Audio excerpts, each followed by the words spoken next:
भजन करछंती कीर्तन करछंती पंचदश शताब्दीर कथा चैतन्य महाप्रभुଙ୍କର श्रीक्षेत्रକୁ आगमन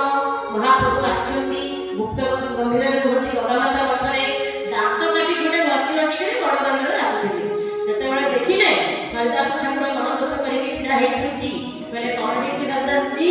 तबे से कोन हेछि ना कोन करबी आश्रम नाही कोठी टिके रखू मुंड बुझी के टिके भगवान को भजन कीर्तन करबा पाई आपण तो जानिथिले मु गावलिया लोक भगवान को भजन कीर्तन न कले मु बंची परिबेनी कहले मते कोठी ताल मिलुनी ले एई कथा कहूच मठ बडे रहले नाही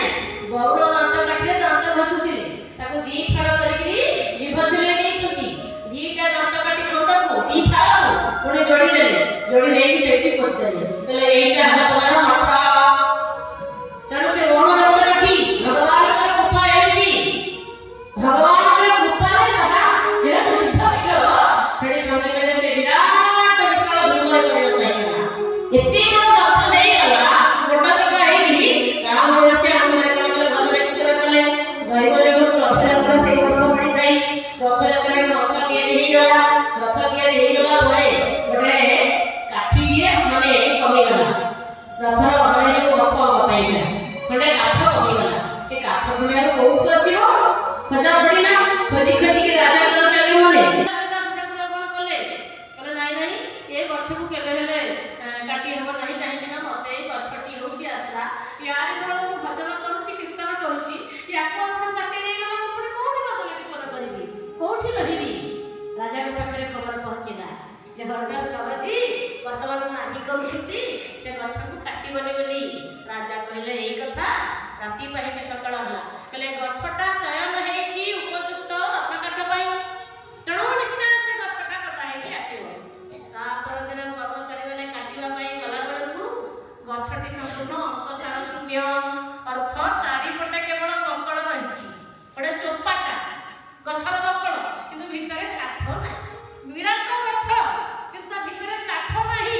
अंतसार शून्य हे जाय फेरी आसी राजा कर्मचारी माने गले राजा पड़िबा से गछ तो अंतसार शून्य ता भितर तो काठ नाही तेणु हम पाई कोन दरकार काठ नहले गछटा काटिबा काई राजा निजे आसीले कहले कोन कहिलो गछ एडा बड़ ता भितर काठ नाही निजे आसी के देखिला बड़ पूरा भितर फपा चोपारे एडा बड़ गछ आजी मते से गछ अछि ता नाम अछि शिशबकुल मठ सेई चोपा दिहरे से बड़ गछ कोन एमती छोट मोटा गछ विराट क्षेत्र को ओगाड़ी के झंकाळे हेकि गछ के एबे भी अछि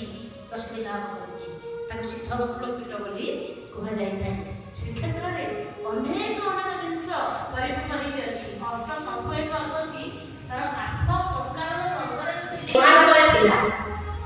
बड़ बड़ मंदिर अपरे ए सब आसी सिंहद्वार सामने स्थापना कराई छथि किंतु जगन्नाथ संस्कृति एते रहस्यमय संस्कृति जहाकू कहउछथि जे कोन ना सर्व रहस्यमय पुरुषोत्तमस्य देवा मदनन्ति कृतमस्य देवता माने जहांकर आदिगंत मध्य कोणना करि नाही ये दउछि सेई तृतीया पीठ ये दउछि सेई जगन्नाथ मंदिर ए गर्भस्थम केमते दंडमान हे अछथि पुणे शिल्पशास्त्र तर्करे या स्पष्ट खंडशाला बोली कहले आमे बड़ देउल कहूचे नीलाद्रि नीलगंधर श्रीक्षेत्र शंखक्षेत्र बड़ देउल स्पष्ट खंडशाला नीलाद्रि नीलगंधर बोली आमे काहे कहउछथि ना एइटा जो नीलसुंदर पर्वत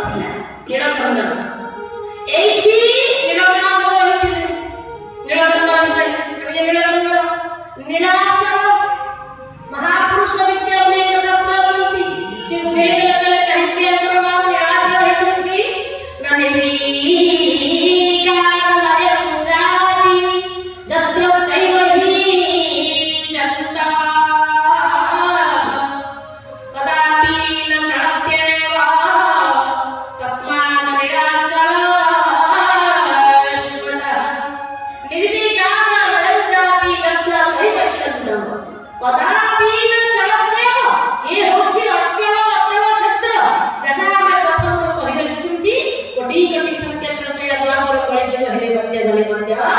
ए क्षेत्र छाड़ी के प्रभु के हेले जिबे नहीं एटा होची नीलाचल तत्व